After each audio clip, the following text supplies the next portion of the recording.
Assalamualaikum warahmatullahi wabarakatuh. Baik teman-teman,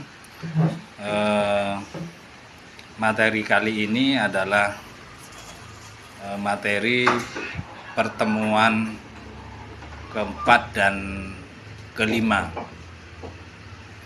Kita pada pertemuan ini akan membahas tentang teori pertumbuhan ekonomi regional. Jadi pertemuan keempat ini dan 5 ini berbicara tentang itu. Lalu tujuan pembelajaran ini pertama memahami teori-teori utama pertumbuhan ekonomi regional. Kedua, menganalisis penerapan teori dalam konteks nyata. Ketiga, mengidentifikasi faktor-faktor pertumbuhan ekonomi regional. Keempat, mengevaluasi kebijakan pembangunan berdasarkan teori. Terakhir, memberikan solusi inovatif yang berbasis teori. Jadi tujuan pembelajaran tadi lalu melangkah ke pemahaman yang bermakna. Artinya poin makna pentingnya memahami dinamika pertumbuhan ekonomi global yang terdiri merancang kebijakan yang efektif, lalu mengurangi kesenjangan antar wilayah. Yang ketiga, meningkatkan daya saing wilayah. Jadi pertemuan ini berbicara, yang pertama adalah berbicara teori basis ekonomi. Secara konseptual, sektor basis sebagai penggerak utama pertumbuhan ekonomi regional, lalu efek multiplayernya itu berbicara dampak sektor basis terhadap sektor non basis. Contoh penerapannya ini fokus pada sektor pertanian untuk ekspor di wilayah tertentu. Lalu berbicara tentang itu semua, lalu ini kita akan berbicara tentang teori polarisasi dan klaster. Apa sih teori polarisasi itu? Terdiri dari apa saja gitu.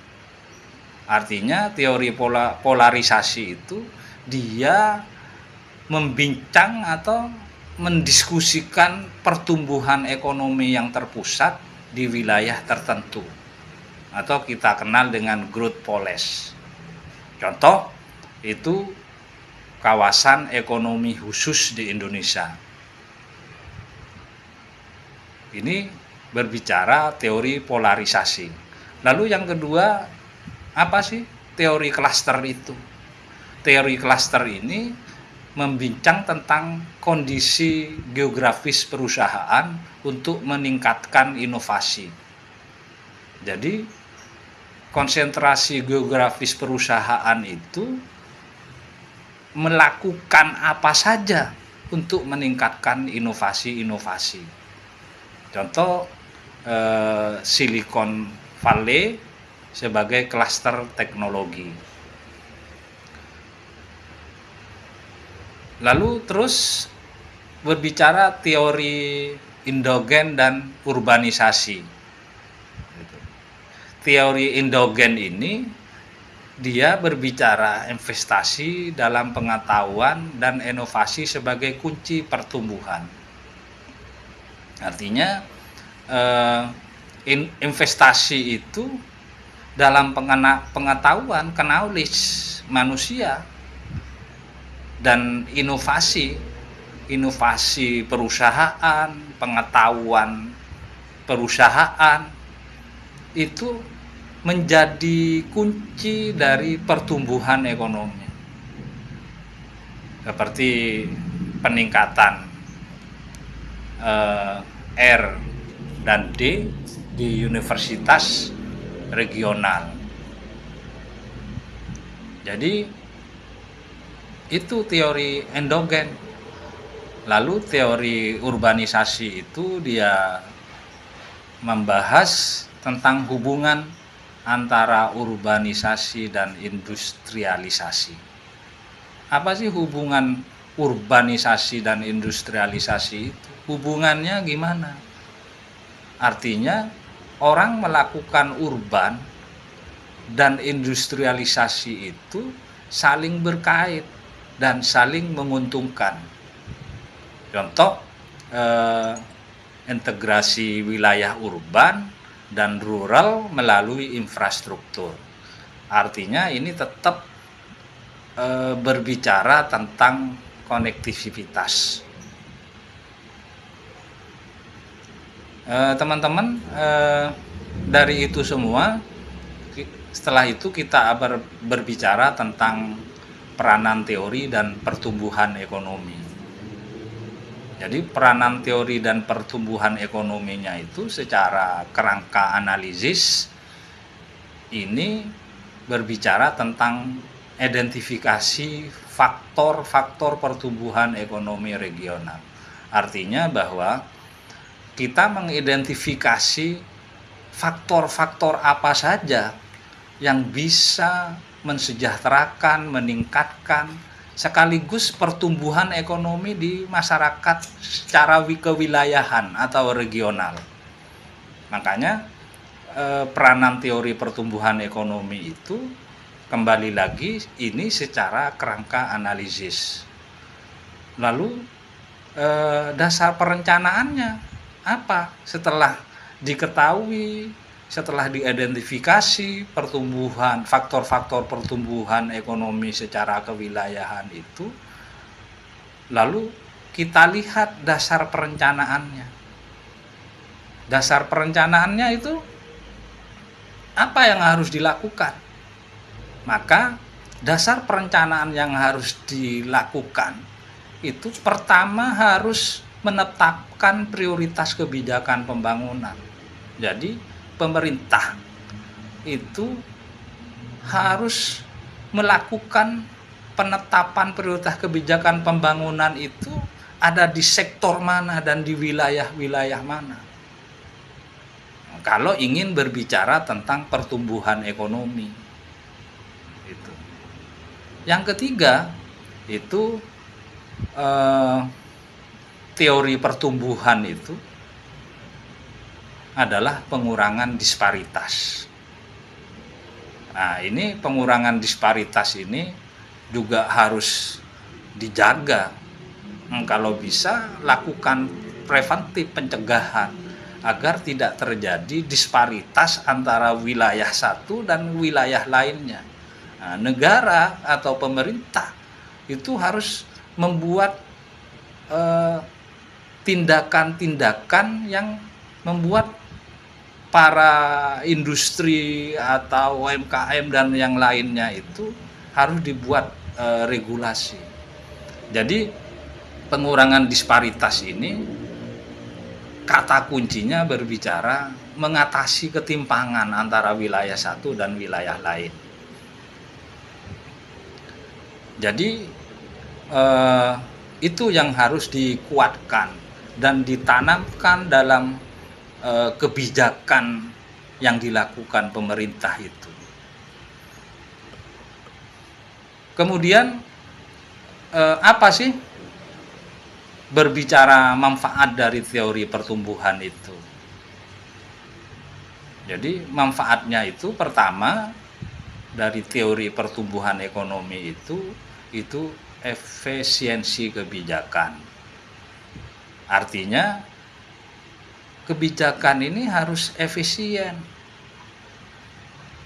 karena yang harus dilihat di mata pemerintah, maka kebijakan ini harus memotret dengan melalui berbasis data dan alokasi sumber daya. Di wilayah-wilayah tertentu itu datanya seperti apa, lalu sumber daya, potensi-potensi lokal ekonomi dari berbagai kelebihan dari wilayah-wilayah itu yang harus dilihat manfaatnya di situ. Lalu yang kedua, berbicara tentang pembangunan berkelanjutan. Artinya pembangunan ini harus berkelanjutan, tidak mandek, tidak stagnan. Kalau bahasa kerennya itu orang sering berbicara tentang sustainable itu. Lalu fokusnya apa pembangunan dari berkelanjutan ini? Jadi fokusnya kepada inovasi, dia harus inovatif dan dia juga harus investasinya jangka panjang. Jadi kalau di wilayah itu fokus kepada inovasi-inovasi baru dan mendatangkan investor atau investasi-investasi itu tidak sesaat, tapi berkelanjutan, jangka panjang. Terus yang terakhir, manfaat teori pertumbuhan ekonomi itu ini berbicara tentang integrasi wilayah, penyatuan, integrated antara konektivitas antara wilayah urban dan rural. Terus selanjutnya teori pertumbuhan ekonomi itu dia berbicara tentang teori urban, teori urbanisasi. Teori urbanisasi itu ini berbicara tentang pengembangan pasar bagi produk rural di wilayah urban. Jadi harus dilihat untuk melakukan pengembangan pasar itu di mana bagi produk-produk rural di wilayah urban itu. Jadi teori urban ini menjadi sebuah teori pertumbuhan ekonomi. Manfaat dari teori pertumbuhan ekonomi salah satunya adalah pakai teori urbanisasi. Terus ada teori endogen. Kalau teori endogen itu ya ada investasi dalam R&D untuk mendorong inovasi. Lalu manfaat teori pertumbuhan ekonomi selanjutnya itu teori polarisasi. Teori polarisasi ini itu menciptakan pusat pertumbuhan ekonomi itu.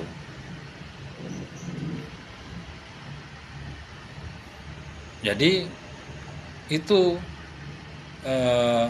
manfaat dari tadi yang saya sebutkan itu manfaat dari pertumbuhan ekonomi, diantaranya disebutkan tadi.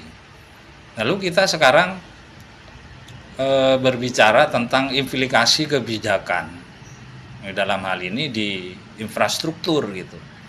Apa yang harus implikasinya akibat lanjut dari kebijakan itu yang harus diterapkan dari sisi pengembangan infrastruktur itu tentang transportasi dan telekomunikasi untuk meningkatkan konektivitas. Jadi kalau transportasinya dan telekomunikasinya antar wilayah itu sudah ada pengembangan dan ditingkatkan, jadi konektivitasnya akan semakin tinggi.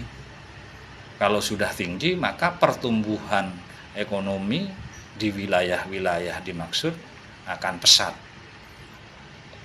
Apa sih kalau ngomong transportasi dan telekomunikasi itu?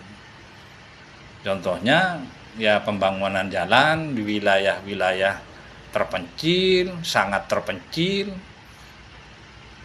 itu untuk mempermudah akses seperti pertemuan-pertemuan sebelumnya, panen A, panen B. Kalau sudah pembangunan infrastrukturnya jalan dari pegunungan, itu aksesnya mudah petani untuk membawa hasil panennya ke kota. Lalu implikasi kebijakan kedua itu pada sisi kapasitas SDM. Itu. Ini sangat penting gitu. Kalau kebijakan tidak pada peningkatan kapasitas SDM, ini saling berkait infrastruktur dan kapasitas SDM itu. Artinya tenaga kerja, SDM masyarakatnya itu dilatih, dididik, ya artinya harus dilakukan semacam training gitu agar manusianya itu qualified, punya kualitas, dan ini fokus kepada kebutuhan pasar. Artinya kebutuhan pasar itu orang yang dilatih umpama tentang marketing, pemasaran produk A gitu. Maka kebutuhan pasarnya apa agar pemasaran dari sebuah produk ini dia harus ciptakan. Maka perusahaan atau yang lain-lain itu lakukanlah pendidikan atau training pelatihan terhadap karyawan atau manusianya yang ada di lingkup perusahaan dimaksud. Karena SDM ini juga menentukan produktivitas sebuah perusahaan. Artinya pelatihan ini pastinya karena sudah zamannya 4.0 atau orang sering bilang itu 4.0, 4.0 itu dilakukanlah program pelatihan berbasis teknologi untuk masyarakat rural. Terus implikasi kebijakan ketiga ini berbicara tentang diversifikasi ekonomi. Lalu diversifikasi ekonomi itu poinnya hanya mengurangi ketergantungan pada satu sektor. Gitu. Jadi kalau berbicara tentang petani atau perkebunan, itu dia tidak harus fokus menjadi kebun tebu atau kebun mangga. Tidak. Maka dia harus diversifikasi itu kebun itu. Di sini ada jagungnya, di sini ada tebunya. Jadi tidak tergantung kepada satu produk atau tanaman. Gitu. Atau pengembangan sektor pariwisata di wilayah pertanian. Jadi sekarang kan masih banyak tuh di masyarakat dia membuat di sebuah lereng gunung dibangun apik, di situ ada pariwisatanya, ada pertaniannya, ada kulinernya, ada hotelnya, jadi seperti itu.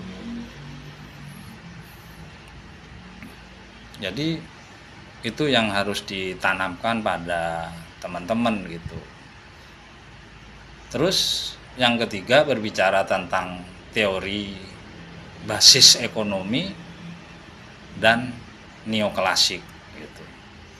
Kalau teori basis ekonomi itu dia hanya berbicara sektor basis sebagai penggerak utama pertumbuhan ekonomi. Jadi itu teori basic ekonomi itu, penggerak utama, sektor basisnya. Tapi kalau teori neoklasik ini akumulasi itu. akumulasi modal dan teknologi sebagai determinan pertumbuhan. Itu. Terus teori klaster dan polarisasi. Teori klaster dan polarisasi ini apa sih gitu? Teori klaster ini dia konsentrasi geografis untuk meningkatkan daya saing. Artinya dia di tempat tertentu itu gimana supaya dia bisa bersaing dengan kompetitor-kompetitor lainnya. Itu teori klaster. Terus teori polarisasi ini dia hanya berbicara tentang pertumbuhan ekonomi terpusat di wilayah tertentu.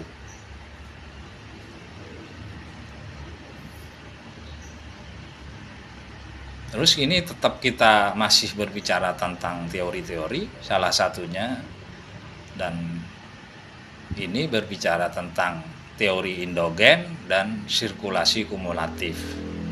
Tadi teori endogen ini dia sebuah teori yang berbicara tentang investasi dalam pengetahuan dan inovasi. Jadi teori endogen ini dia investasi dalam pengetahuan dan inovasi.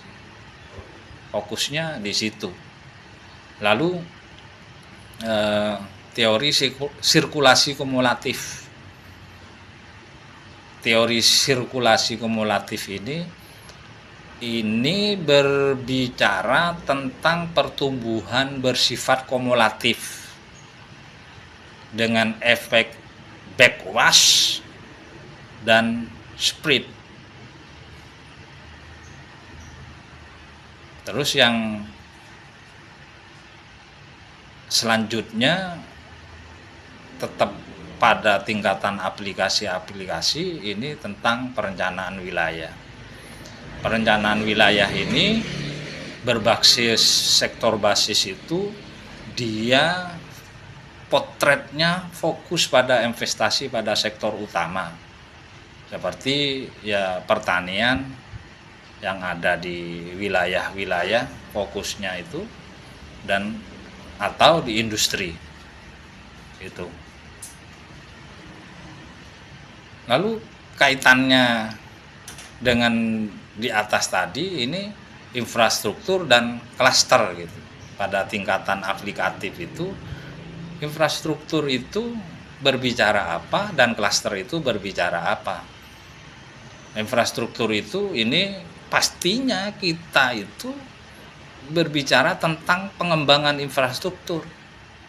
Infrastruktur yang ada lalu bagaimana pengembangannya. Lalu untuk apa itu? Kalau ngomong pengembangan itu, dia meningkatkan akses dan koneksivitas. Jelas itu. Pengembangan infrastruktur itu berbicara itu. Nah, dan klaster itu kita ngomong penciptaan klaster-klaster baru.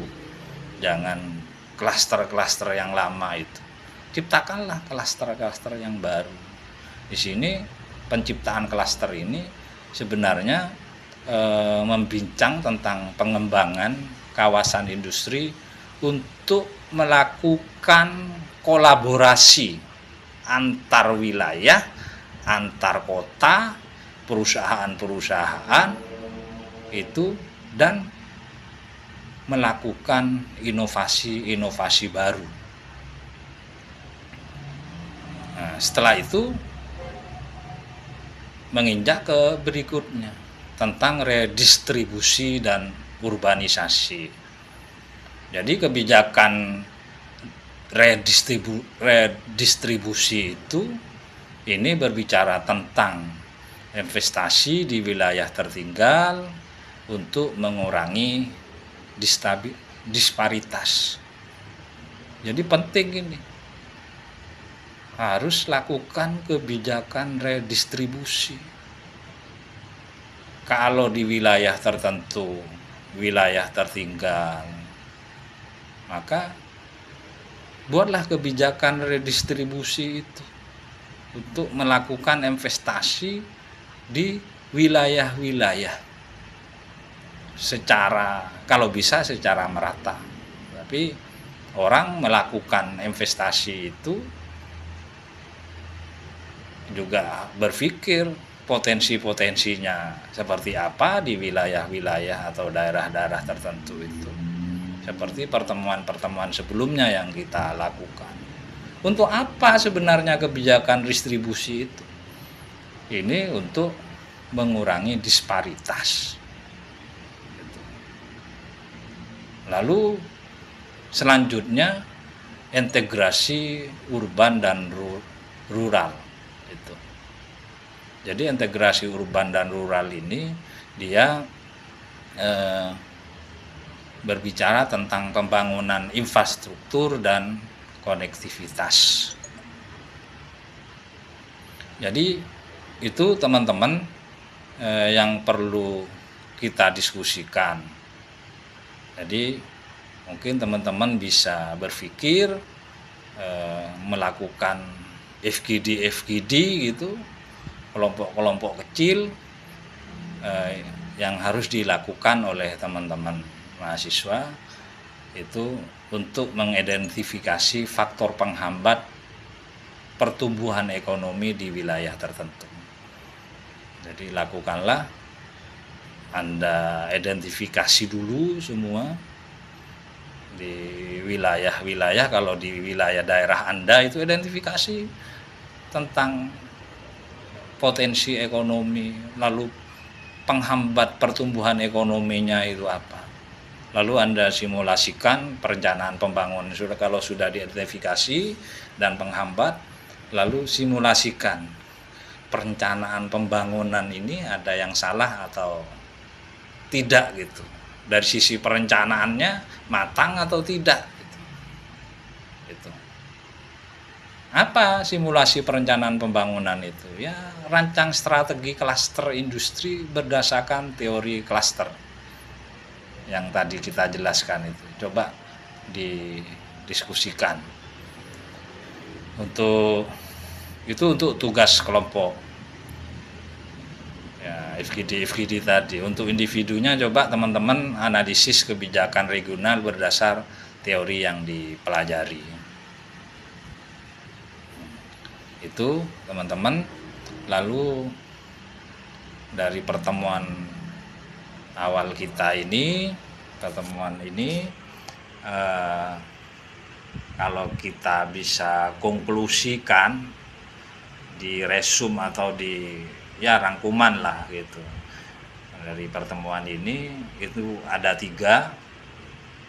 Pertama, teori-teori pertumbuhan ekonomi regional memberikan kerangka untuk memahami dinamika pertumbuhan wilayah. Jadi teori-teori pertumbuhan ekonomi regional itu yang memberikan kerangka untuk memahami dinamika pertumbuhan wilayah.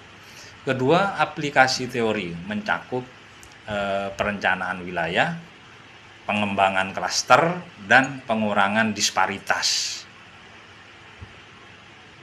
Terakhir, kita simpulkan pentingnya kebijakan berbasis data dan pembangunan berkelanjutan. Refleksinya dari pertemuan ini, untuk pertanyaan untuk diskusi, apa teori pertumbuhan ekonomi yang paling relevan untuk wilayah Anda? Jadi apa teori pertumbuhan ekonomi yang paling relevan untuk wilayah Anda? Lalu bagaimana teori-teori ini dapat membantu mengurangi ketimpangan regional? Terakhir, apa langkah konkret yang dapat diambil berdasarkan teori ini? Jadi itu, terima kasih. Pertemuan kali ini saya tutup. Assalamualaikum warahmatullahi wabarakatuh.